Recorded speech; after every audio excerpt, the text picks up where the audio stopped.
The only reason you start a business is to solve a problem. That's number one, okay? Because people are starting businesses for the wrong reasons. But the only reason you start a business is to solve a problem. You do not start a business to work for yourself. You don't start a business to make money. You don't start a business to have time freedom. You don't start a business so that you won't have a boss. Those are what we call benefits. It's just like having health insurance or 401k at a 9 to 5. They are great benefits, but they are not enough to be sustainable in entrepreneurship. So you solve a problem that, number one, either you've solved for yourself, or number two, that you're super passionate about. And make sure it's something. I'm going to say this last part, and I'm going to say this. This is the most serious thing I'm saying today, Natasha. Make sure whatever problem you decide to solve with your business is something that you will still want to solve during seasons of famine. Optimal health is not a privilege, it's a right. However, unfortunately, the overwhelming majority of health challenges today can be attributed to lifestyle. This includes our physical activity, the quality of our relationships, stress, purpose and fulfillment, and of course, our diet. But what if there was an alternative? What if we could prevent and combat these health challenges with lifestyle changes before pills and procedures?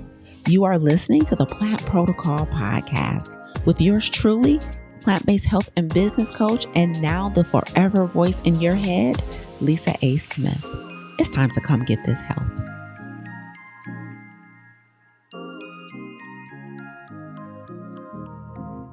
How do you keep going after you've surrendered it to God? How do you know whether it's truly your purpose or you're trying to force something? How do you have confidence in all the things that you want to do? What's a few things I can do every day to ensure I'm living radically obedient? These are just some of the questions the community has asked, and we're going to answer them today. Welcome to Monday Morning Keynote with yours truly, Coach Lisa A. Smith, founder of the Clarity community and platform dedicated to current and aspiring entrepreneurs and change makers who are looking to eliminate chronic stress and optimize their health and live a life of radical obedience. I am so excited to be back with you guys today. This is Monday Morning Keynote, live Q&A, live coaching. I told you guys last week that I will be willing to answer any and all questions you have about business, about health, and or personal development, things like confidence and self-esteem and faith. And so this morning, I asked our Clarity community, what questions would you like for me to ask during our Monday Morning Keynote? And so I have some questions submitted, and I'm super excited to ensure that you guys get what you need. So let's do just that today. For those of you who are new here, again, I'm Lisa A. Smith, Coach Lisa A. Smith, health and business coach, personal development coach. We've been in business. This year will be 11 years. I spent the first 10 years and longer coaching in health in the plant-based nutrition space. And in 2021, we introduced business coaching at my company. So I help service-based businesses create their personal brand and launch a service-based business in either the coaching, consulting, or speaking space. And then we also, of course, incorporate personal development too, right? So I teach radical obedience, how to live a life that is not based on fear, but based on what you feel like you're being called to do. And so that's what we do here. And we just introduced a new product called the Gold Handle Club. And the Gold Handle Club is a daily ritual, so practice to help individuals start the process of eliminating and stop managing chronic stress and to align themselves with radical obedience, doing what they were being called to do despite the presence of fear and uncertainty. And so I'm shopping tea bags today, y'all. And so I'm sipping on a black bergamot tea. Okay, super fancy over here. Put a big Q in front of your question so I know it's a question and not a comment as I'm looking for it. So thank you for Inspiring Greater for doing that. So put a Q in front of your question, and that way I know it's a question and I won't miss it. So I'm going to start with Wanda's question here. She posted inside of our Clarity community, and Wanda wants to know, how do you keep going rather than taking things back when you surrender? I keep wanting to help fix it instead of allowing God to do his will. She says, I have taken steps with audacity and radical obedience, but I keep wanting to be in the middle of it. I'm trying, but it's still hard. Okay. So Wanda says, how do you keep something surrendered to once you've decided to surrender it, right? And I keep wanting to take things back and fix it, right? Okay. And so, Wanda, my A to your Q would be this. Number one, I would use the past as data. Every time you get the urge to jump in and try and help God out with whatever you've trusted him with, I would use the past to determine whether or not that is the best next step for you. Meaning, in the past, when you have tried to surrender things, when you've tried to turn them over, when you've decided to wait on God, but then you had the urge to jump in and just do another thing or try something else, has that worked out for you before? One of the best ways to make better decisions going forward is to evaluate our decisions in the past, right? And so, have you had a past experience where you've tried to surrender something and you jumped in, tried to do something else, and maybe you prolonged now the outcome? Maybe you have maybe done more damage than good because you tried to jump in and tried to fix something. So that's number one. Has that approach worked for you in the past? And if you don't have a good history, we're trying to jump in and assist God, that would be my first thing I would use to make a decision on whether or not to do that this time. But then also, Wanda, I don't want you to think when you guys surrender stuff and you decide, okay, I'm not going to let this overwhelm me. I'm not going to let this stress me out. I'm going to turn it over to God. It's advice that we're giving, right? That we're given by others. Turn it over. Let God handle it. And it's also, something that we try and tell ourselves. But I don't want you guys to think that surrendering something is a one-time deal, that it's a one-time play. Oftentimes, especially because we practice the faith without works is dead so well, especially women of color. We practice it so well. Like, one thing we're going to do is get to work. One thing we're going to do is try and move a needle. One thing we're going to try and do is make an adjustment to get a result. So with that being said, surrendering is typically a daily practice, right? And so the next piece of advice here, Wanda, is you said, how do I stop taking things back once I've surrendered them? It is keep surrendering it. It's not just a one and done. It's not saying it one time and doing it. Oftentimes, surrender is a repeatable daily process that you have to keep doing in order to make sure you don't get in your own way and try and jump back in the ring and help out, right? So every day, turn it over, because surrender doesn't necessarily mean it's not on your mind. It doesn't necessarily mean you don't think about it. It doesn't necessarily mean it's not something that, it doesn't have to consume you, but it's still there, right?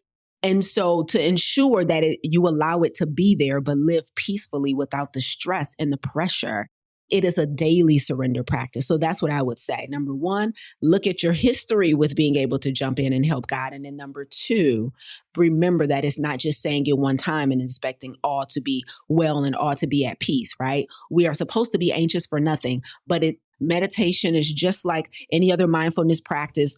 It's just like brushing your teeth and washing your face, right? Like, it doesn't stay clean after one time, right? Your teeth are not clean after one time. You have to do it daily to keep them that way, to keep them in good health. And same thing goes for your ability to have faith. This is a faith play, right? So your faith is not always activated by saying one thing, saying one scripture, saying one prayer, but it is, I need to have faith every day. And so let me work this muscle every day. Muscles only grow and get stronger when they are able to lift weights, progressively heavier weights. So every day you have to practice the faith, and that is getting in relationship with God and then communication with God every day. And that practice will hopefully help you to stay on track with waiting instead of trying to jump in and do something. Because, honey, we will jump in and do something, okay? Faith is a repeatable practice. It's not a one time. It's not a one time. It's not a one and done. It's not a one and done. Okay, let's get to some more questions in the chat here. This is just a technical question, a scheduling question. So I'll answer this one really quickly. I see somebody asked about the stress lab. So when is the next stress lab being taught? It is being taught in June. So those of you who don't know, we do a 5-day stress elimination lab that I teach. And that is where I help those of you who are struggling with chronic stress. I help you to begin to eliminate it and stop just managing. So we go from a management approach to elimination approach to chronic stress. So the next one will be here in June 2026. So make sure you're on the wait list, guys. It is a phenomenal lab. If stress is a big issue for you, then you want to be in my stress elimination lab. The last one we did was the March 2026 lab. And it's a powerful 5 days where I teach you about perspective. I teach you about the risk of chronic stress. I teach you all the things. And so I'm hoping that those of you who are dealing with chronic stress can join the next lab. Next up, let's see. We have more questions. I see. Okay. Patrice says, what has been your experience with CMOS and its impact on stress management? Okay. Yes. What has been your experience with CMOS and its impact on stress management? So CMOS is a great dietary supplement. It is what we like to call in our community nature made. So not all supplements are created equal. You have man-made and you have nature made. So CMOS will be what I would consider a nature made supplement. And nature made supplements are great because number one, they're much more cleaner typically, right? So they don't have all the additives and stuff that you get from a lot of man-made supplements. However, when it comes to stress, CMOS is great for vitamin and mineral content that you may be lacking or not getting enough of. But when it comes to stress, that requires typically work outside of nature-made supplements. So I personally have not had an experience with a direct link with CMOS and its impact on stress management. What I will say though, Patrice, because there is a dietary component to how we deal with stress. So some things that you want to remove out of your diet to help you better deal with stress is going to be all refined and processed sugar, all food dyes, MSG, refined processed sugar, and ultra processed food, because those things cause hyperactivity in the mind. And so when you are having a hyperactive response, it's very hard to make intellectual decisions. When you have hyperactivity in the mind and the mind cannot be still enough to think, that then impacts your ability to make healthy decisions when you're trying to manage or eliminate stress.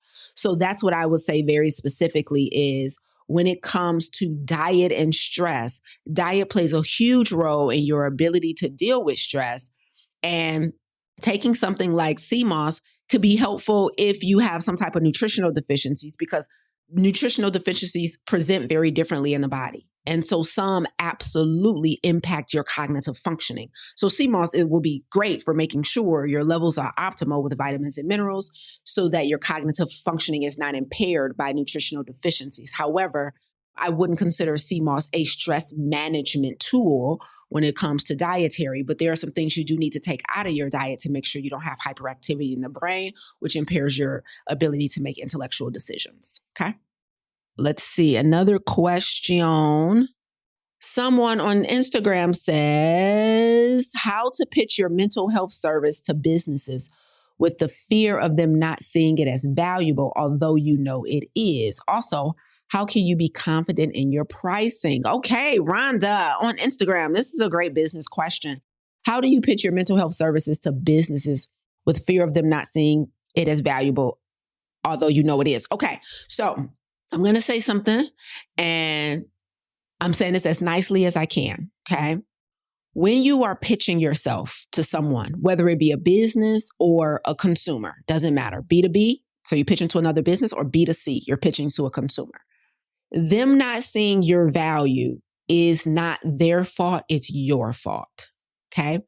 Anytime a prospect, i.e. somebody you want to do business with, does not understand your value, this is a messaging problem, your messaging. So there's a couple things to consider. Number one, when you are presenting yourself as a business, you need to have content for people to consume.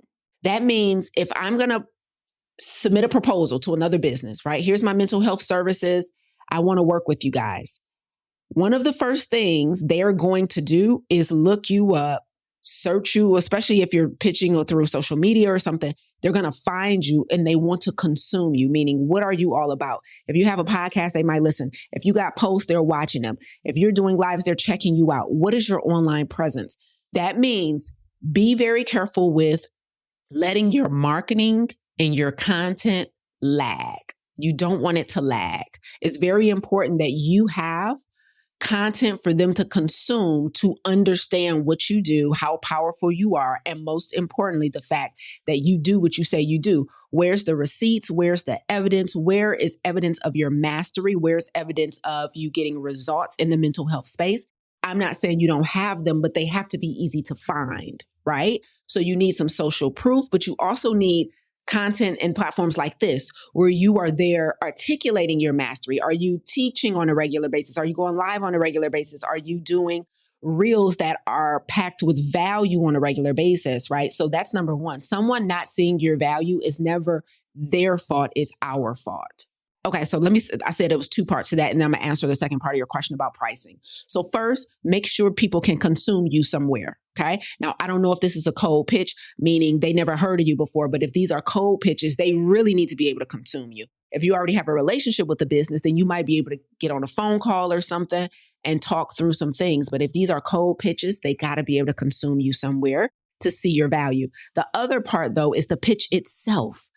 Make sure. So one of the things I like to do when I'm proposing an opportunity to another business is make sure you have a well-written proposal, number one. Number two, make sure it's going to a decision maker if you can. So do your due diligence and your research to see whose inbox that proposal is landing in.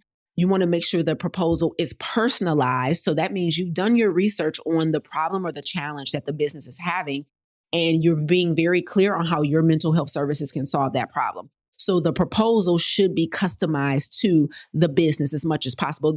Your proposal can be a template that you use and reuse, but you want to make sure you edit some things to make it as personalized as possible. And then when you do submit the proposal, I like to have some type of live interactive component. So some things that I've done is I've written a proposal, and then I'll do like a Loom video or a Zoom video going over the proposal 5 minutes or less and attaching that to the email. So you have the PDF, that's the proposal, that's read only. But then I would do a video and I'm like, hey, Rhonda, this is Lisa. You see attached to this email is my proposal for our mental health services at your business. But I just wanted to take a few minutes and briefly go over the proposal with you so you'll know what you're looking at and highlight some key points that I really think you should focus on throughout the proposal. And so I go through the proposal. I'll just be sharing my screen on Loom or Zoom. I'll be scrolling through the proposal, highlighting some key stuff. They hear my voice, they hear my tone, they hear my passion, they hear my expertise. And then I submit that short video, again, 5 minutes or less. I'm saying their name in the video, right? Because I know who I'm sending the email to. So Rhonda, I hope this really resonated with you. I can't wait to hear from you. So really personalization. And it takes 5 minutes to do that video. So I would do that as well and submit that. And then the next thing, though, is don't try to get a decision via email. You want to get it on the phone call. So either ideally a face-to-face, meaning like virtual face-to-face, like on Zoom. But if you can't, a phone call is the next best thing. So I would not negotiate and go back and forth and try and articulate my value through email. I would keep the email exchanges short and sweet because people are busy. And I would send a link with them to book a time where we can actually talk through this. I've really been researching your business. I know what I have to offer is exactly what you need. Here's a couple things I'm thinking. Let's hop on a call. Here's a link, book a call. Here's a couple days I have available, and let's talk this through and see how it works for you. Okay, Rhonda, hope that helps. All right, next question. So Terry wants to know, how can I know the difference between guided alignment versus forced alignment with purpose? All right. So how can I know the difference between guided alignment and forced alignment? First of all, alignment can never be forced. Okay. That's the first indicator. If you're forcing it, it ain't alignment. All right. So guided alignment versus forced alignment when it comes to your purpose, right?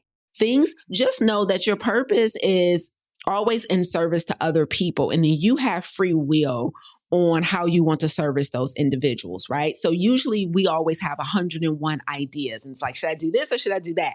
I don't want you to think the vehicle to fulfilling the purpose is the purpose. It's not. Like if you're called to teach other people, I know, for example, Terry is a nurse, right? So I'm going to speak to Terry's circumstance. So I know Terry is a nurse. I know she's currently making a transition in her nursing career. So if you know nursing and health and wellness, that space is your purpose, how you fulfill it in this next season is optional, right? So if I know I am called to help entrepreneurs and business owners, service-based businesses.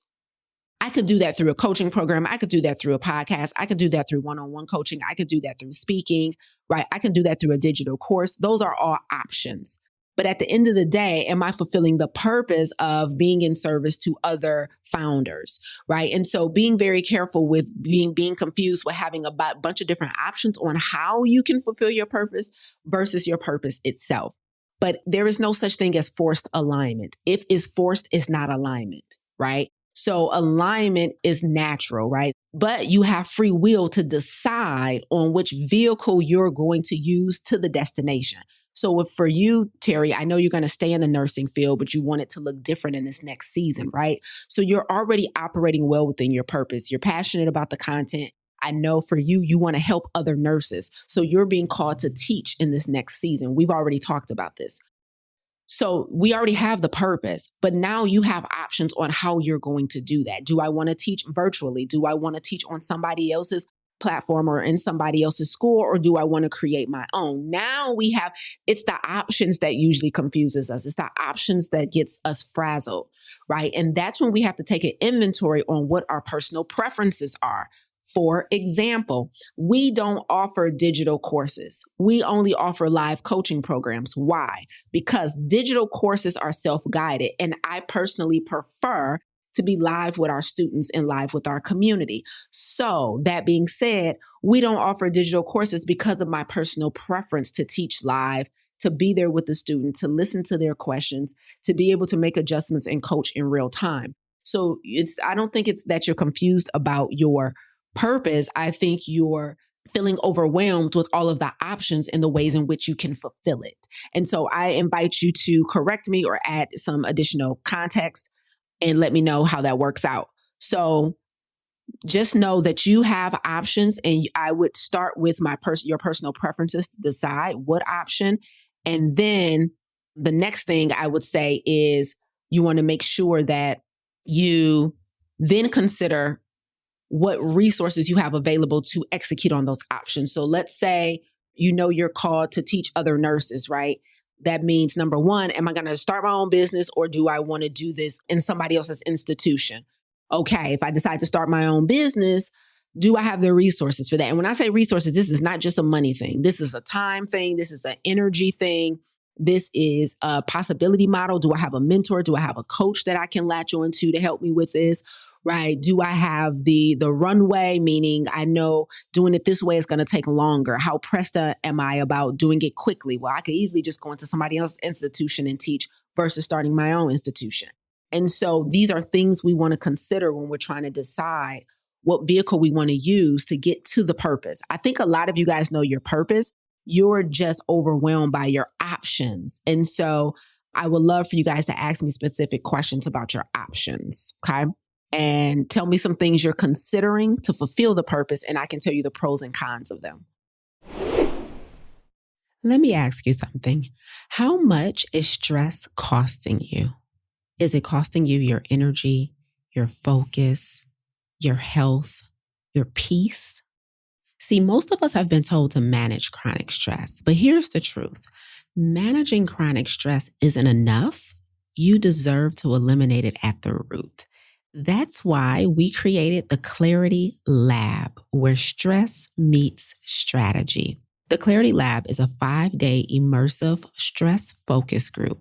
It's an experience that's designed to help you uncover your biggest stress triggers, reframe how you respond to pressure, and build a personalized strategy for sustainable health and performance. In just 5 days, you will walk away better understanding what's at the root of your stress, what limiting beliefs have been keeping you stuck, and more important, how to start moving with confidence, control, and clarity. And the best part, you won't do it alone. You'll be guided by myself and my team of coaches alongside a powerful community on the journey to do the exact same thing. So if you're ready to stop paying the price of stress and start living with clarity, join us inside of our next Clarity Lab. Spots are limited, but you can secure yours right now at lisaangelsmith.com/Clarity Lab. That's lisaangelsmith.com/Clarity Lab. Clarity Lab is where stress meets strategy. I'll see you in the lab. All right. Terry is joining us now. We have both ladies here. So I'm going to bring Terry up first and then see if we can rock and roll. So I am going to bring up Terry and we're going to answer her questions about purpose and alignment and okay, there. Make it happen. Welcome, Terry. Hi, good morning. Good morning. How are you? I'm fine, thank you. Good to see you. You too. Thank you for being willing to hop on real quick because you have 11 questions and I just couldn't manage. I know. Always. to get through them all. Okay. Kiavia will be up next. Terry, did you hear all of what I said just a few minutes ago about purpose? Yes, okay, now tell me, what did that make sense? Are you truly confused about your purpose or is it more about the options? No, you explained it very well. It's just, I think I was overwhelmed with like, what is my purpose? But you just explained it to me. But the options is what the deal is. How do I want to go about doing this? Yes. Yeah. And there's so many options. So I was just like, okay, but my option is to actually start my own business and be able to go into these institutions and teach these new nurses. I want to teach new nurses how to better take care of geriatric patients and that kind of thing. So that's the thing. And there's so many options and I was getting confused with the option, but yes. Okay. So let's talk through this a little bit. So you want to start your own business. I heard that decision. Okay. Right. So you want to start your own business and it sounds like you want to sell your services to other businesses. You said, I want to go into institutions and teach, right? Right. Okay. So you want a B2B business. So you sell to other institutions and they hire you or contract you to come in and teach to new students, new nurses. Correct. All right. Okay. So tell me what part you're confused about because that sounds very clear and very succinct. I guess I probably need to join your other class, but anyway, the business class.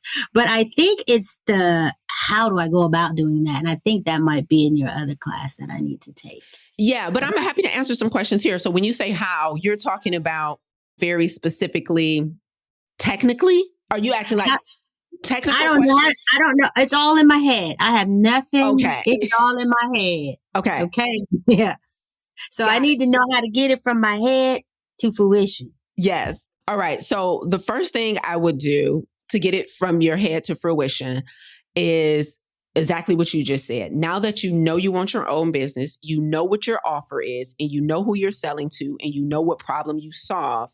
Now, if you've never ran your own business before or this type of business, I would absolutely get a business coach or get into a business accelerator. But I can tell you a few things right off the bat.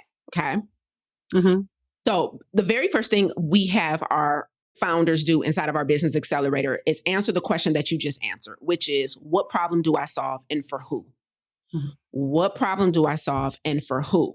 Because when you are dialed in and very clear on that, it makes it 10 times easier to build everything from there. Okay.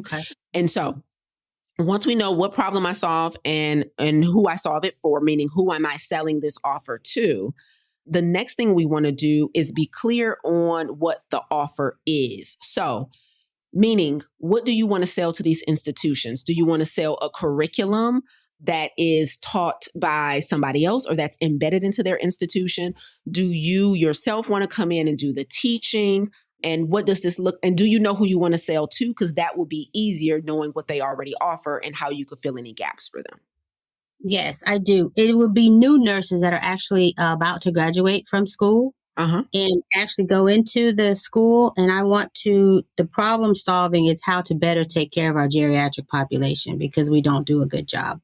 Also, what was the other question, Lisa? I'm sorry. And so are you going to do the teaching or do you just want to sell like a curriculum? Me. I'll come in and do symposiums is what I would do. Okay. So does symposium mean a one-time class or is it a series? It's a one-time full day class. Got it. Okay. All right. So you'll be doing a one-time full day class. Kiavia, give us 1 second. You'll be up next, Kiavia. We got you in the queue. Okay. So now it is draft a proposal. Okay. So there's two things that need to happen first. Okay. So on the business side, it is draft the proposal. Do you already have the institutions in mind that you want to offer it to? I've just been doing some research. It's in my head. Okay. So make a list, I would say, of 3 to 5 institutions Uh-huh. that you want to make your proposal to. Uh-huh. Okay. And then we want to draft the proposal, right? Basically selling yourself into this institution.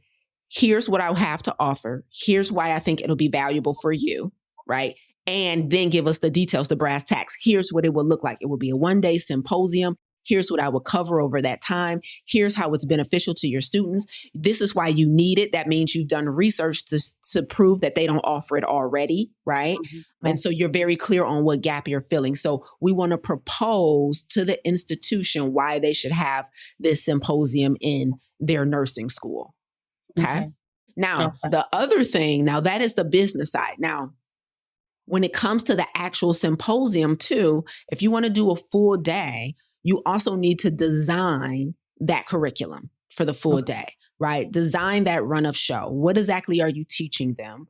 And what it'll look like so that you can rinse and repeat. It needs to be a proven process. It needs to be something that you can rinse and repeat so that you're not constantly making more work for yourself every time you go into a new institution. Okay. Right. So there's the work of building out what you're actually going to present. And then there's the work of getting the sale. Gotcha. So 2 different processes. Okay. Right. Okay. All right. Okay. So we need that proven process, and that proven process. So this is the second thing we do inside of our business accelerator, just to give you language for it. That's your IP. That's your intellectual property. So anytime you're selling something to a person or a business, right? Ideally, you want to have intellectual property. That means, number one, if ever or in the future you're not available, you could technically take that curriculum, hand it off to somebody you've trained, and they can go into these institutions and teach it. Or let's say you get a yes from all 5 institutions. How are you going to execute? So you want to make sure that if you can't be there, you've put the process down so well on paper that someone else can facilitate it, including their own staff. Listen, if I can't be there for any reason, we're already in contract. Here's the lesson plan. Here's what nurses need to know about caring for geriatric patients. So you want your IP documented. One of the biggest mistakes service-based businesses make is not documenting their intellectual property, and all the magic is in their head. Okay. Okay. So document the IP, and then we need to draft proposals to 3 to 5 intentionally selected institutions. Okay. At the end of Farm to Table, we can talk about getting you in the mastermind if you want support on doing all that stuff step by step. Okay, that'd be good. Okay. And then finally, Terry, before I let you go, though, because you did ask some deeper questions, I want to see if you want to support on any of those. There were questions about purpose, more alignment. Is there anything you want me to support you there? I think you actually answered all of them, because you told me alignment cannot be forced. Yes. So either you aligned or you're not, right? Mm-hmm. And then the purpose one, it wasn't my purpose. I was confused. Like you said, it's how we're going to do it. Okay, I'm good. I think I'm good. I had to put in 50 questions. You know that. But it's okay. Let me just get her up here. Ain't my time for all this. It's all good. I got it. I'm ready. Okay, sis. I got it. I thank you. Wonderful. Have a great day, Terry. You too. All right. Bye-bye. Y'all give Terry some love in the chat for being bold enough to come on and let me coach her through her business question and her purpose question today. And what's up, Kiavia? We're getting you in the room, girl. Kiavia, are you ready to rock and roll? Hi. Okay, so Kiavia, you have questions. Hit me. Oh, I don't have my questions written down because I put them in the community. Yep, no problem. I can pull them up here. Okay, thank you. You're welcome. And thank you for coming on.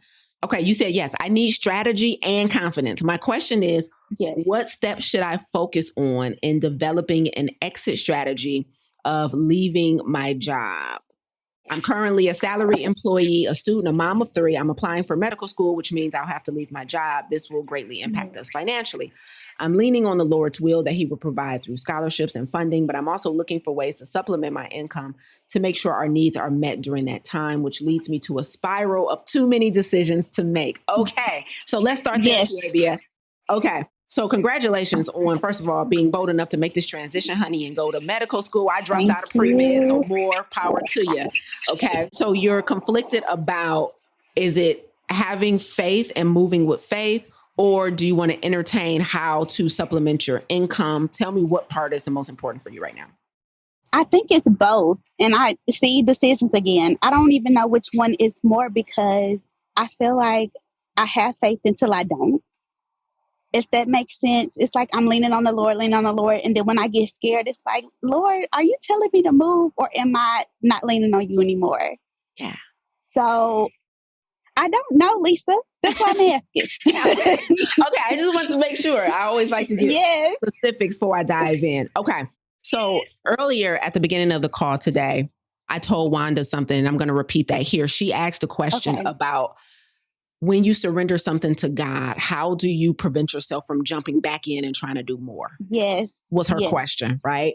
And so first, I want to reiterate what I told her, which is surrendering something or turning something over to God is a daily practice. It's not a one-time thing. Mm-hmm. So it's not like you just say, God, I'm giving this to you, and then you're free and clear. Usually our intrusive thoughts, our nature to want to work instead of wait, sometimes tempts us to want to do more. So number one, understand that surrender is a daily practice. It is not a one and done. Okay. That's good. Okay. So if you decide I'm going to turn, like, God, I'm going to turn my money over to you. I'm going to turn my, matter of fact, I'm going to decide not to work and go to school full time. Then that's every day you have to physically talk to God about that. It's a daily surrender until we have enough in us to let it go completely, right? But as your mind tries to take things over and maybe I should do this, or maybe I should just try this. I just want to do something. I feel like I need to do something. That is going to be you being willing to be still first and be like, wait a minute, did I surrender today? Like, did I skip my daily surrender? Yes. Okay. And then number two, similar to when it comes to, the advice that people give about spending money when they know they shouldn't be spending. When you want something, give yourself 24 to 48 hours and decide, do you still want it as bad? I would say the same thing for here and jumping in and trying to do something. If you decide, I feel like I'm being idle, I need to do something, maybe I should fix something. When that decision is made, give yourself 24 to 48 hours before you take an action. Right? Okay. Give God time to intervene. Okay. Okay. Okay. And then any feedback there before I keep going? Just listening to you, I started my practice of I write my decisions down and I pray about it. But the problem I have, Lisa, is that once I pray, I go ahead and do what I want to do. I don't give God time to talk to me. I just be like, okay, I prayed. Girl, I'm raggedy. I just I'm like, what is wrong with me? I just jumped to the gun. It's like I told God already, I interjected and I gave him my agenda. And I said, okay, God, here it is. And then I just proceed. Yeah. Okay. So Kiavia, I know you listen to me a lot. So you probably heard me say it, but I definitely got to say it again. So you've probably heard me say that we're often quoting the scripture that faith without works is dead.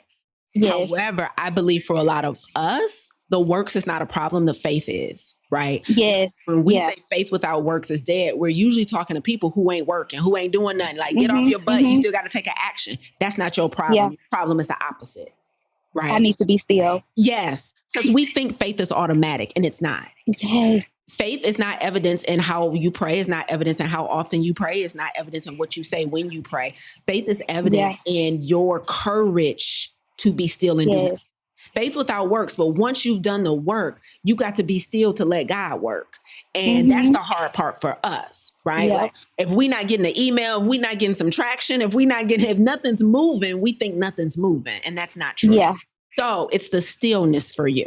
Again, that waiting period. Okay, I done gave God my plan and I'm expecting things to go in my way, but let me give this 24 to 48 hours. Let me challenge myself not to take an action. Let me see if in 48 hours, I'm just as scared as I am in this moment. Because those moments of fear are usually fleeting, but we don't even let them flee. We just, soon as we feel the fear, we take crazy, disobedient action, right? Allow the fear to be fleeting. Okay. How's that resonate? Okay. Baby, my week ain't holding. I got my hat on today. Yep. Yes. Okay. Now, another question you asked, Kiavia, is what beliefs or principles would I share with someone who's transitioning from a poverty mindset? This is such a good question. Okay. So thinking in lack, just know that it is usually something that comes from a past experience, right? So there was a time where I needed to be this frugal. There was a time where I needed to think in lack because it was a safety thing, right? There was a time where I absolutely didn't have access to certain resources. And thinking in lack is not just about money. It's thinking I don't have enough time is thinking in lack. Thinking I don't have anybody to support me is thinking in lack. Like I know we talking about money when we think about poverty mindset, but poverty mindset encompasses a whole bunch of lack, right? Okay. So if you are trying to think more in abundance, I would say a daily practice that enforces that into your subconscious mind. So for me, that has been meditation. So guided meditation that's focused on abundance, first thing in the morning when your brain is still susceptible to belief shifts. So immediately when we wake up and immediately right before we fall asleep, that's when your subconscious mind is the most permeable. And that is the best time to feed it new messaging, right? So an abundance mindset is going to look like that, feeding the subconscious mind new messaging. So finding guided meditations, guided prayers. You can do plans in the Bible app, if you have the Bible app, that are focused on abundance. So reading that, studying that right before bed or immediately upon waking up before your mind is super alert and starts activating all your old programming, okay? But then also throughout your day, right? Okay, now how do I not make poverty-led decisions? And so that is every time I am thinking that there's not enough of something and I find myself thinking in poverty, how can I stop myself in my tracks before I make the decision, right? Where is my support coming from? Because sometimes you might have to call on wise counsel, right? You have a community or you have a coach or you have a mentor, right? I want to do this thing, but I'm thinking that there's not enough or that I can't afford it or I don't have the support I need and that I won't make it through. And so is there a support? Is there a community that you lean on during those times? Because up until now, you have probably been the sole and final decision maker. And if that hasn't worked for you, that means I need to start partnering with some of my decisions. So have you been using the support that I know you have? Nope. No. Right. So you... Yep. Nope. It's the poverty mindset for me is what you just said. It's community. It's kind of like, you go through different things and you feel like you end up by yourself, but then you surround yourself with people and possibility models and then you don't speak up. Yes. And that's my problem. And even when I say something, I run. It's like I told you what I need, but then I'm going to go away because I'm going to assume you're not going to help me. Girl, raggedy. See? Yep. So you just said something so good. Before I let you go, let me make sure you heard what you said and everybody else, right? Not using the community that I have and thinking people aren't going to help me, right? Okay. So just know it's so crazy that we can be in communities, but we technically are showing up as a spectator and an audience member. Yes. So I'm in here and I want to listen and watch everybody else, but I'm really not activating the commune part of this community, right? The fellowship part of this community. If you really are in community, in a community that you really trust and you have faith in, but you are unwilling to raise your hand when you really need help, it is a you problem, right? Correct. And you know that. And it usually, right, this is like you're not a bad person, but usually this comes from I've been disappointed in the past or shame and embarrassment about what I'm about to share, right? And so now that's where the work needs to be done. Forget whatever question you're about to ask. It is, why am I letting this shame or this embarrassment have more control over me and preventing me from getting the help that's sitting in front of me, right? Yes. Because oftentimes when we speak up, we're helping more than ourselves. We help the whole room, right? And so, but being also careful of not letting past disappointments inform your future decisions. People may not have helped you in the past or let you down, but don't project that onto us. Right. So you're going to have to find safety in asking for help. It's safe to need I'm help. working on it. Work harder and quicker. Yes, okay? yes. I'm here now. Okay. So baby step. Yes. But I'm stepping. Yes. Very good. Very good, Kiavia. So work on that mindset through subconscious reprogramming, stopping yourself in your tracks every time you want to jump in and try and help God out with the plan. Give yourself a waiting period before you move too fast.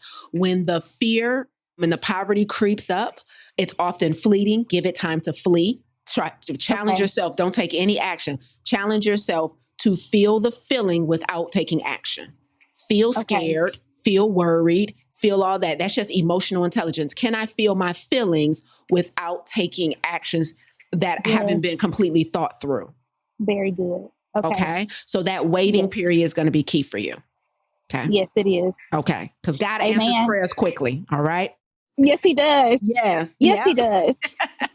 Thank you so much, Lisa. You're welcome. Thank you for hopping on. Let me tighten up my hat before I go back and work. Tighten the wig up, sis. There you go. Thank you. You're welcome. Okay, guys, let's get through a few more questions in the chat before I got to get out of here. Let's see how quickly we can go through a few more. Shout out to Terry and Kiavia for hopping on. And we can do another Q&A if I can't get to everybody's questions. April says, where do you recommend I source out great, reliable, engaging, good-hearted people to help me move my world forward? Not sure where or how to start my end of solopreneurship. Okay, so where do I go to source good people to help move my world forward? Okay, April, what type of people are you trying to source, honey? Because I know for a fact you're already in community. And so sometimes it's just about asking specifically for what you need, right? So I know you're in our Clarity community. So when you say source good people to move your world forward, what exactly do you want these people to do in your world, right? Are you looking for a coach for something, a mentor for something? Are you looking for a virtual assistant type help? Are you looking for moral support? Like, I think the specificity, sometimes, guys, we don't necessarily get the help we're looking for, not because it's not there and not because there's not people who are ready and willing. It's because our questions and how we ask for the help is not specific enough. That's what I have found to be true for a lot of individuals. So, April, I would challenge you here to get very specific about what you're looking for. And I mean, down to the letter, like what type of person do you need and what do you need them to do? And then people will start raising their hands. So specificity will be the first thing. And you're already in community. And then I know you lead a community on Zoom every couple of weeks. And so making sure you are utilizing the people who you lead and you utilizing the community that you're in inside of Clarity. Okay. Let's go to one of Malika's questions. Malika said, should we adjust our pricing or seek those who can invest at the set price? The question is no and yes. Okay. So should we adjust our pricing? Okay, when you have a business, I know Malika has a health and wellness business. Okay, so when you have a business, whether or not you should adjust your pricing should be determined after everything else has been checked, completed. Meaning, am I producing good content that people understand? Like, do people understand what I do and what I offer? Are people raising their hand to buy? Like, where is the breakdown? Am I just not getting enough leads to buy, or am I not converting the leads that I have, right? So there's several things to look at before we consider changing the actual number. So at this point, I would have to ask you some more specific questions, but I would say, is it a lead problem where I just don't have enough potential buyers? Or is it a conversion problem where I am not converting the people that I have, meaning I am selling them, but they're not saying yes, right? So then that might mean you have a sales problem and not a pricing problem. That means your skill of selling might not be great, and that might need to be adjusted. So in our Business Accelerator, I teach our founders my 10-step process for closing sales, right? And so sometimes we automatically think it's the number, and very rarely is it the number. So I would discourage you from changing your prices, and I would encourage you to refine your messaging. So making sure wherever people are watching you and learning about you and learning about what you do, that your messaging is direct, clear, and you're constantly repeating the value of what you offer. So articulating your value.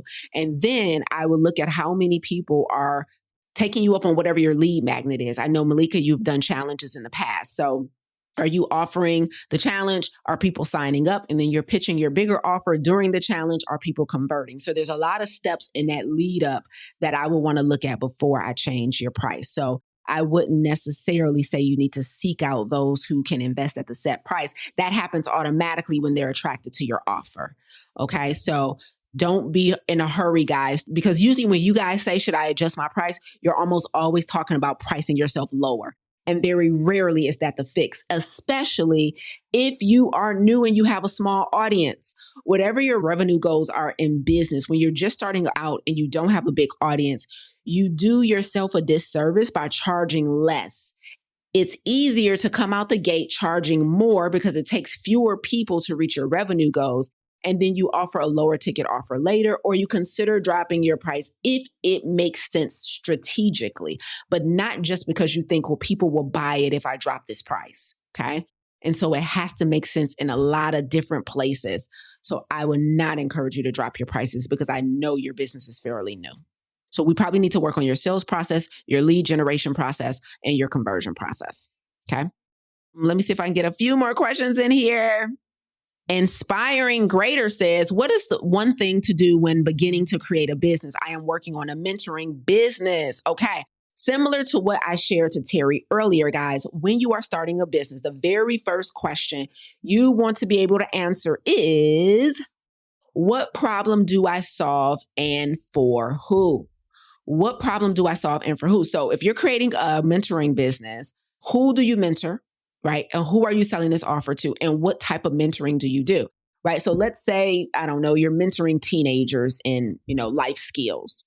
So, I help teenage girls and boys develop the skills to help them do such and such. Like the value has to be there. And so it's, what do I do? How do I do it? Right? And who do I do it for? So that's the very first thing, because after you've established that, we build everything on top of that.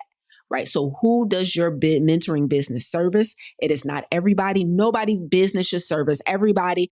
And what problem does your mentoring business solve? Because you can be mentoring somebody and your mentoring business solves one problem and somebody else's mentoring business solves another. So the problem you solve can't be generic. Like, I just help them live better, more fulfilling lives. No. Does your mentoring business help prevent teenage pregnancy? Does your mentoring business help new startups, get confidence in launching their product into the world? Does your mentoring business help single moms, develop the courage to get back on the dating scene? Like, be very specific. It is very hard to sell something where the outcome is not more tangible. Be very careful with using this really generic language. Like, I just empower people to believe in themselves. Believe in themselves to do what? Right? I just help, give people more confidence. Like, try and attach it to a more tangible outcome so that it's easier to sell. Okay. So, and if you're not sure what that tangible outcome is, where have you done it before and what was the tangible outcome? Ideally, if you have a service-based business, you are creating a service based on a personal experience that you've had. So where did mentoring help and support you? What did it help you to do? What did it give you the courage to do? What were you able to accomplish as a result of mentorship? And get very specific in that. So what problem do I solve and for who is the question that you want to be able to answer. The next step is, okay, you need a marketing process, you need a sales process, you need a digital presence. And so all of these things. So there's a lot to consider, right? So when you say, what's one thing to do when create my business? If you already done step one, which is what problem do I solve and for who? The next step is to start putting the offer together, right? Like, who are you selling to? Are you selling to other businesses? Are you selling to organizations? Are you selling to just individuals? So do you want, the individual who's being mentored to pay for the service? Or are you selling to a school system and they're paying for mentoring for the students? So get clear on who you're selling to, right? And then start putting together proposals. And then the next thing I would say is IP. Every business should have intellectual property. So do you have a specific process or way that you mentor that makes you unique, that you can package into a process? Because that's what you're going to take into the organization, for example. So for me, for example, I have a bunch of IP, but one of them is my radical obedience framework. So let's say a women's empowerment group comes to me and says, Lisa, we're coming up on our annual conference. We want you to come in and speak to our women who are really struggling with imposter syndrome. I'm going to say, bet, here's what I'm going to do. I'm going to come on your stage. I'm going to come to your conference. I'm going to do a main keynote and a breakout session. And I'm going to teach your ladies my signature process for radical obedience to move them from fear and imposter syndrome to empowerment so that they can start their business, right? So my IP, the Radical Obedience Framework, is what I'm leveraging to get this speaking opportunity. What is your intellectual property that you're bringing? Do you have a book that you've written about mentorship? Do you have audio, a podcast? Do you have a signature process that you created on how to get a result? So intellectual property is invaluable, and every service-based business should have it. So get your IP together, create the offer. Who am I selling to? How much does it cost? What is the proposal, right? And then create a digital presence. Are you creating content online somewhere so people can consume you and understand your value? Okay, I be answering business questions too long. All right, let's keep going, y'all. I can do like another 20 minutes. Okay, Rhonda says, what else can I or should I be doing to increase attendance and or replay watch of my weekly VOA? Okay, so for those of you who don't know, a VOA, so Rhonda's inside of my business mastermind. So she's using language that we use inside of my mastermind. And so a VOA is your vehicle of authority. So every business, every founder should have a VOA. This is a vehicle of authority. This is where you show up consistently and repeatedly to articulate your mastery, to position yourself as the expert on your topic. So this is what you're watching me do right now. If you're watching me on Instagram, if you're watching me on YouTube, Instagram is my VOA. It's my vehicle of authority. It's where people come to consume me and be convinced that I know what I'm talking about. So Rhonda says, what should I be doing to increase the attendance? So one is making sure your topics are really attractive. So when you want people to show up to consume something that you're producing, you want to make sure the topics are written. So the topic might be attractive, but the title might be dull, right? So it's not that the topic isn't juicy, but if people don't have a clickbaity title, something that's like, oh, that's me, or oh, that's intriguing, or there's some curiosity there. If I say like, the one thing we did in our business to make 6 figures in the first quarter of 2026, which I should probably do a live on. Yeah, we've already done over 6 figures this year. And so if I wanted to teach that, y'all would probably be like, all the founders in the chat will be like, yep, sign me up. The one decision we made in our business to secure 6 figures in the first quarter of 2026, right? So your topic titles have to be really juicy. That's number one. Number two, how do you present when you're doing the content, right? So that means, are you coming on and intriguing people and capturing attention within the first 5 to 7 seconds? And then how are you laying out the content as you teach it, right? I like to, my favorite way is called a listicle, where I like to do the 3 ways this, the 5 ways that. I'm a list person because I'm such a teacher, right? And so how are you engaging and laying out the content when you do it? The next thing is, where are you sharing it? Do people even know you're doing it? Do you have an email list where you're notifying people?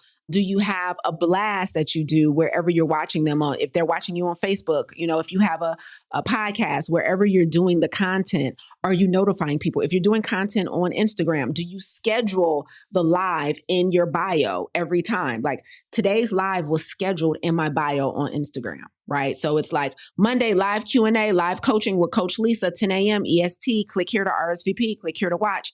So where are you making the announcement that people can watch you and consume you? So that's going to be important as well.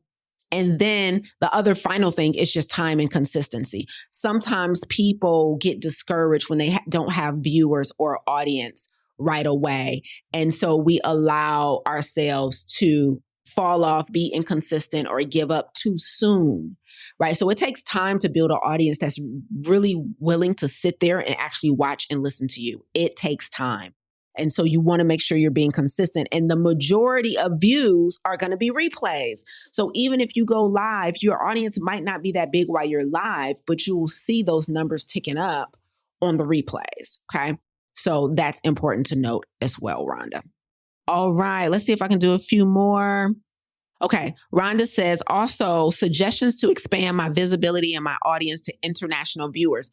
I mean, social media does that for you already, right? So you're open to international, but now it's about the reach. So number one, the platform that you choose is going to be really important here, Rhonda, as well. Like, are you choosing a platform where you believe the majority of your individuals are, right? Like, and so if, Instagram, YouTube, because social media already has an international reach, but you can make sure you're targeting them if there's a specific country or a city in a specific country that you're really interested in, making sure you're showing them some love.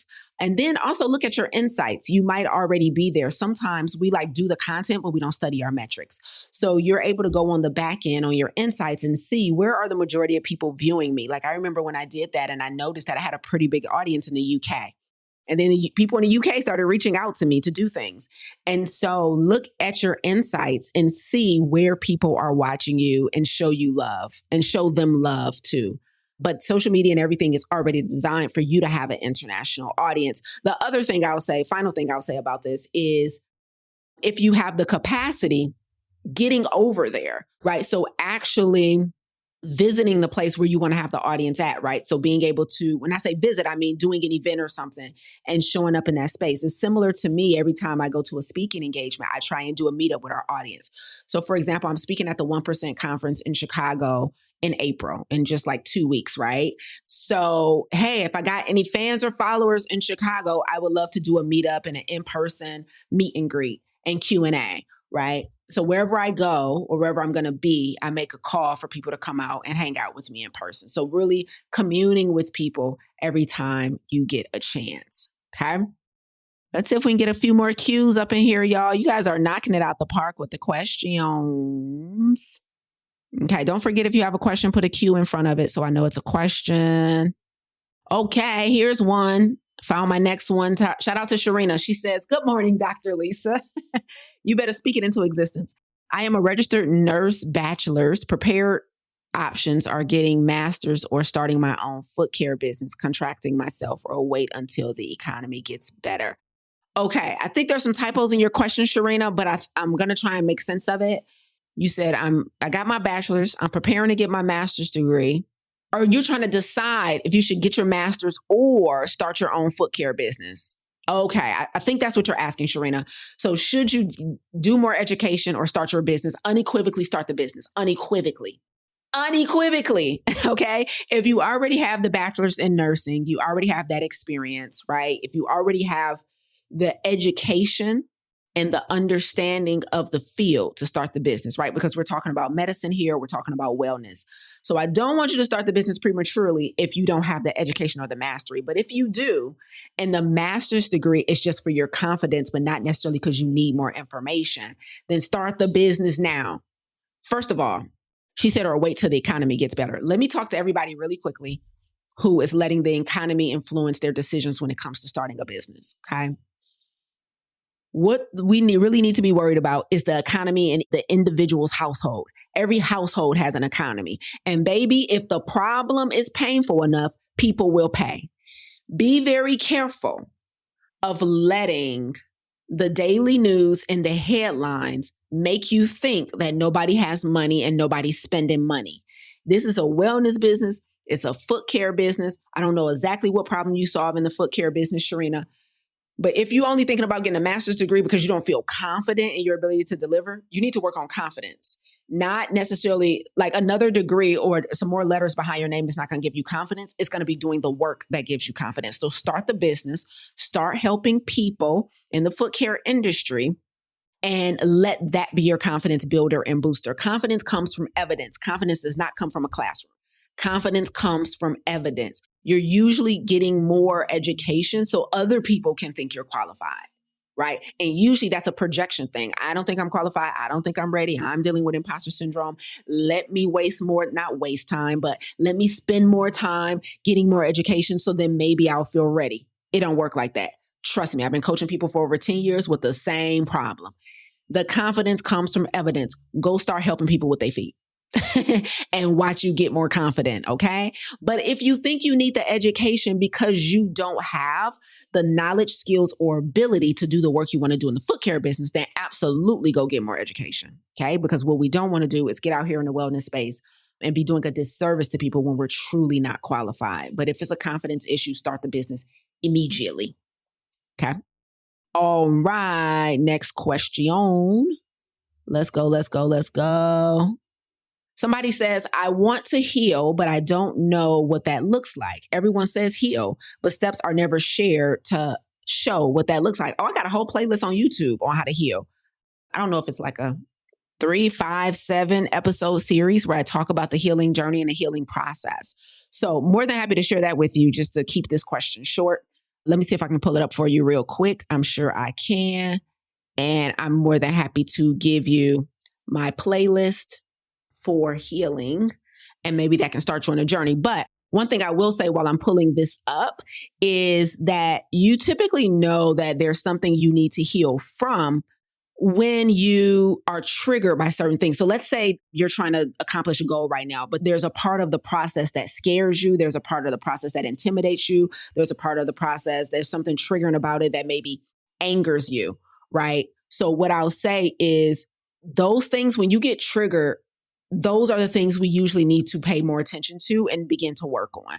So healing means whatever in my past that I haven't necessarily recovered from, I need to be holding space to work on that, right? Is there a loss that I haven't worked on? Is there, trauma or a horrible experience that I haven't talked about or worked through?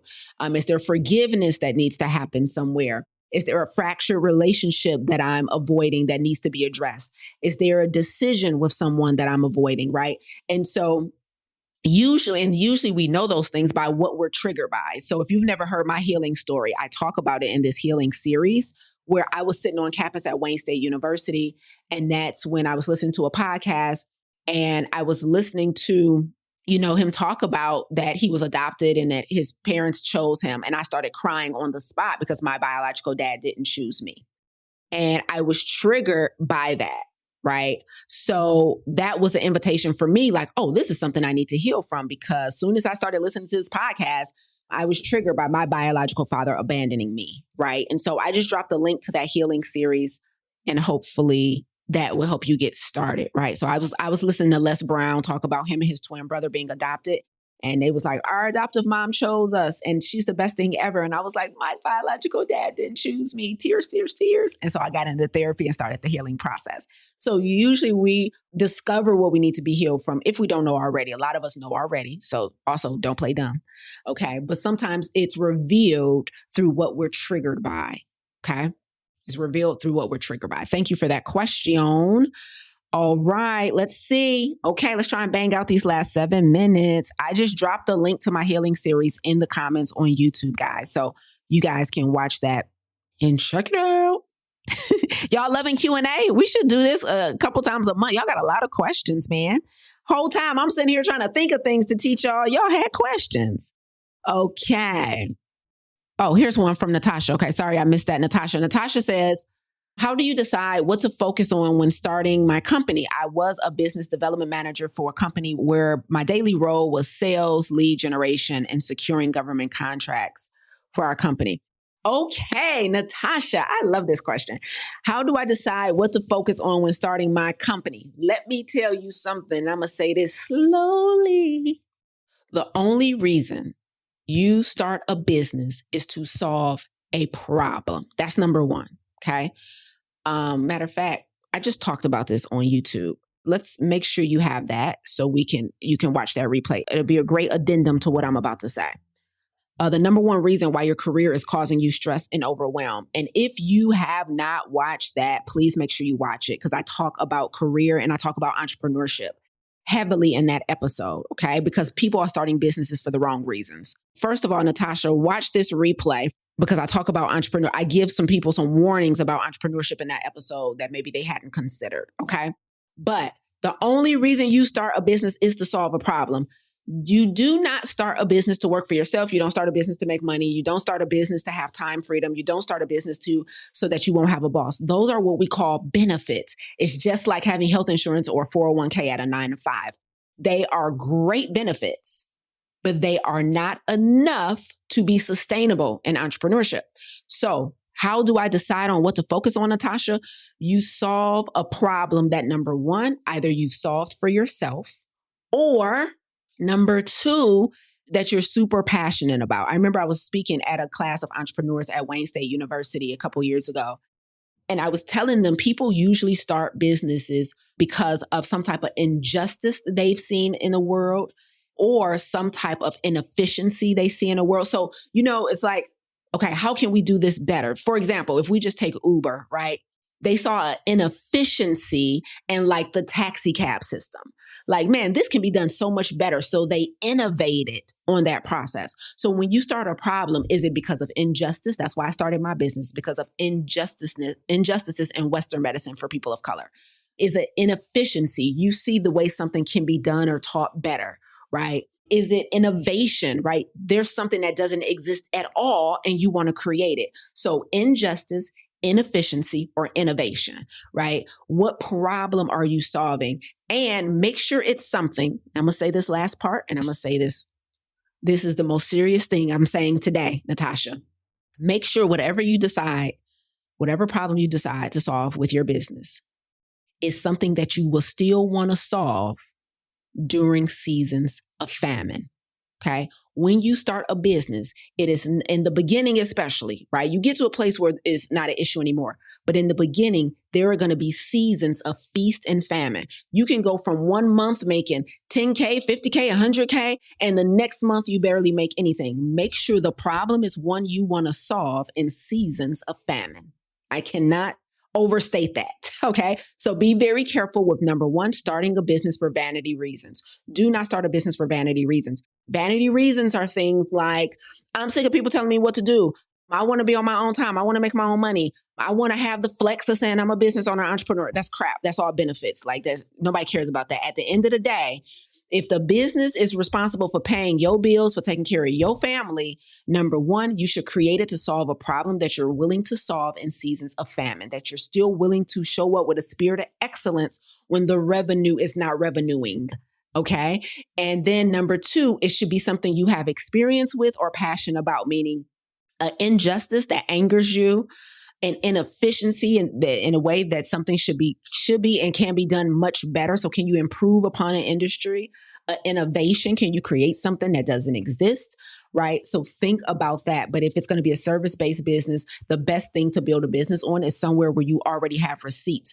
Because if you try and build a business on based around a process that you haven't personally gotten for yourself, you're probably going to struggle with confidence, right? So you want to base it on, like when I first started my health and wellness business, it's because I had lost 65 pounds. And so I started a weight loss online personal training business. Duh, I done lost weight. Let me show you how to do it too. It's an easy flip, right? You flip a transformation. When you start a service-based business, you're usually flipping a transformation, okay? You buy a house and you flip it for profit in the real estate industry. And the service-based business, in the coaching, speaking, consulting space, we have a transformation and we flip it for profit, okay?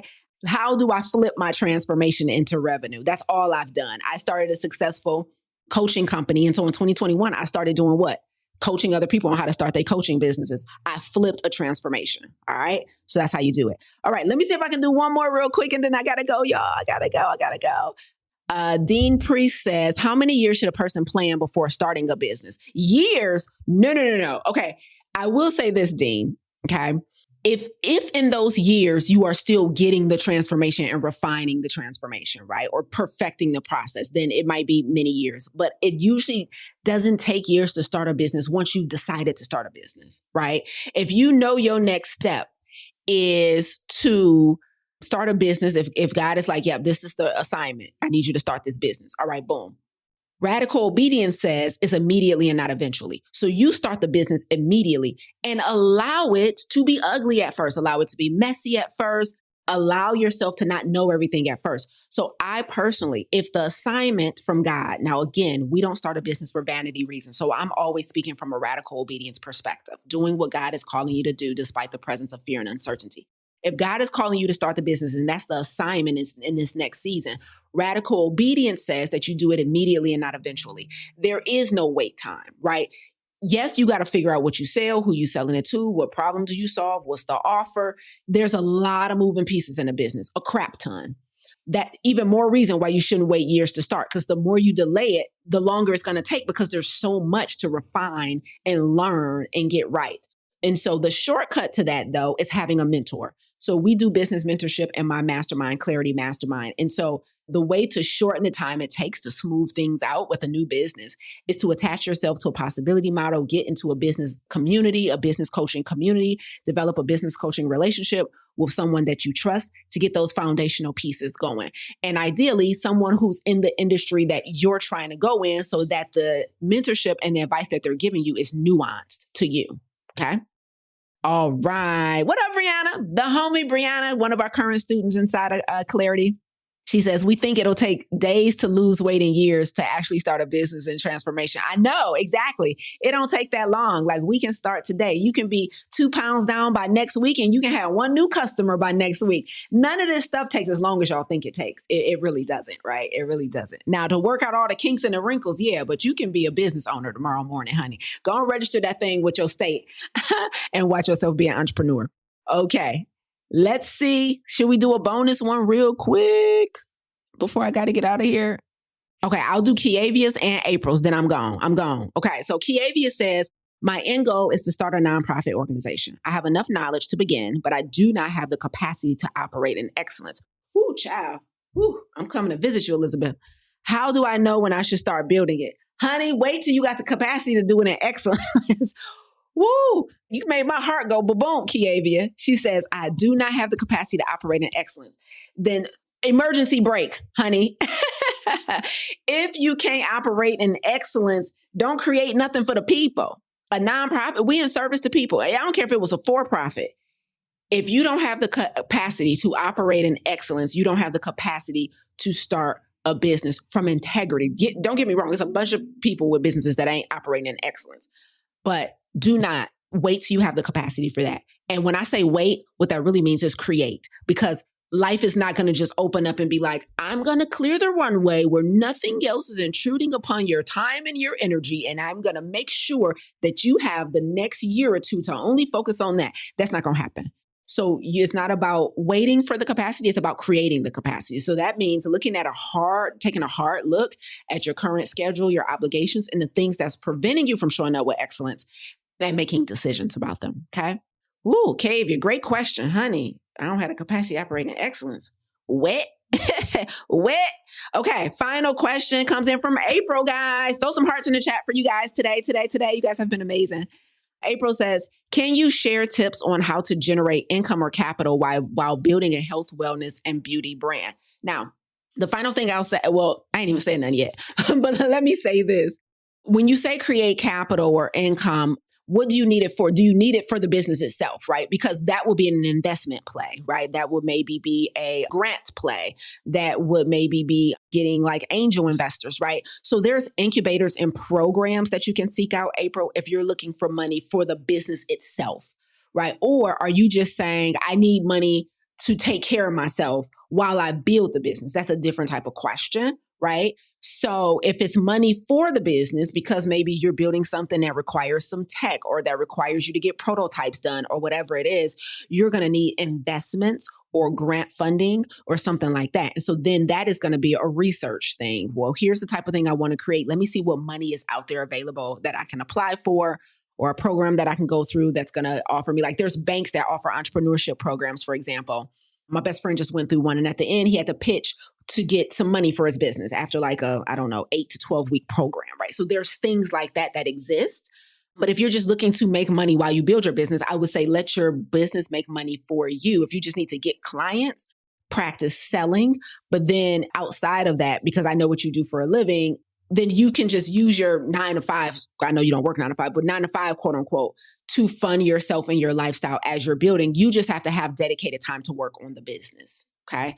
So I don't know if the money is for you or for the business itself. Okay. All right. That's all I have the time for today, guys. Okay. Got you, April, for the business. Sorry, my comments wasn't all the way down, so I didn't see it. But yeah, then it's going to be programs. If you want the money for the business, it's going to be programs, incubators. And what is the money for? Because I thought your business was a service-based business. And so we can talk through more of this inside of Clarity. But if you're a service-based business and you just want to do more coaching and consulting, the startup capital that's required for that type of business is very, very, very, very little. So I would love to hear what you think you need money for, and then we can dig deeper into that. So I know you're already in our programs, and so we have the space and opportunity to talk through that. We could talk through it in Farm to Table or a discussion inside of the Clarity app. Okay, that's it for me today, guys. Have a phenomenal day. Maybe we'll do this again next week or in a couple of weeks. You guys have such great questions. And so that makes it all fun and easy. Okay, have a great day. Bye, y'all. You tuned in today because, like me, you refuse to let your good become the enemy of your great. You're not settling for good health when optimal is well within reach. If you're ready to go from good to great, visit lisaangelsmith.com to learn more about our plant-based health coaching program, Farm to Table, and our plant-based business accelerator and coaching certification. But before you go, if you enjoyed what you heard today, please consider rating and reviewing this podcast. Until next time, remember, radical obedience is still undefeated. Stay obedient.